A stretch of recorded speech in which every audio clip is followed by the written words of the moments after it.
Proclamation যেটা ঘোষণা করা হবে সেখানে হচ্ছে আমরা একটা জিনিস বলি, সেটা হচ্ছে যে ইতিমধ্যে কিন্তু ড্রাফট বিভিন্ন রাজনৈতিক দলের কাছে পাঠানো হয়েছে।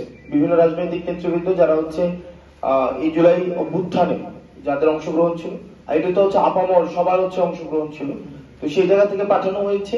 তারা তাদের মতামত যদি কোনো জায়গায় মনে করছে সেখানে এটাকে এডিট করার প্রয়োজন, মতামত দেওয়ার প্রয়োজন, সেগুলো দিচ্ছে। আপনারা জুলাই রেগুলেশনের যখন প্রক্লেমেশনটা হবে, সেই প্রক্লেমেশনের মধ্যেই দেখবেন যে আমরা সেখানে হচ্ছে ব্যাপারটা হচ্ছে ঘোষণা করা হবে যে আগামী নির্বাচন নিয়ে কিছু থাকছে কিনা, বা আগামী নির্বাচনটা হচ্ছে কি, আমাদের দেখে দীর্ঘদিন তো আমাদের ভোটাধিকারী ছিল না। আমাদের যে এই যে মুজিববাদী সংবিধানটা এমন ভাবে প্রণয়ন করা হয়েছে যে মানুষের তো ভোটের অধিকারই ছিল না। এই যে আপনারা এখানে বসে আছেন, এই যে আমাদের বয়সী মানুষ, আপনারা গত 3টা নির্বাচনে গিয়ে ভোট দিতে পেরেছেন? কয়জন ভোট দিতে পেরেছেন?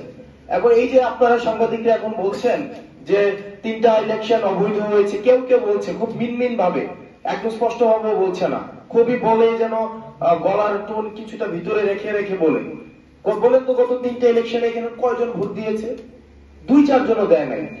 যেই 2-4 জন দিয়েছে তারা আবার একটা দেয় নাই, তারা আবার অন্তত 25-30টা করে দিয়েছে, মানে যে 2-4 জন দিয়েছে। আর যারা দেয় নাই একবারেই দেয় নাই। তো এই যে ন্যারেশনটা আমাদেরকে বঞ্চিত করে রাখা হয়েছে, জনগণকে রাষ্ট্রীয় যে শাসনের মধ্যে, আমরা রাষ্ট্রীয় শাসনের মধ্যে জনগণ কিভাবে অংশগ্রহণ করে, সেটা হচ্ছে ভোট প্রদানের মধ্য দিয়ে। এই ভোট প্রদান থেকে বঞ্চিত করা হয়েছে। এই বিষয়গুলো আমরা প্রত্যাশা করছি এই জুলাই রেগুলেশনে আসবে। আর পরবর্তী নির্বাচন কাঠামো কিভাবে নির্ধারিত হবে সেটা আমাদের সংস্কার কার্যক্রম চলছে সকল রাজনৈতিক দলের মতামতের ভিত্তিতে। সেটি অবশ্যই সেই সংস্কার কাঠামোর মধ্য দিয়ে সেই বিষয়টি উঠে আসবে। হাসনাত ভাই, আমি রাজু আহমেদ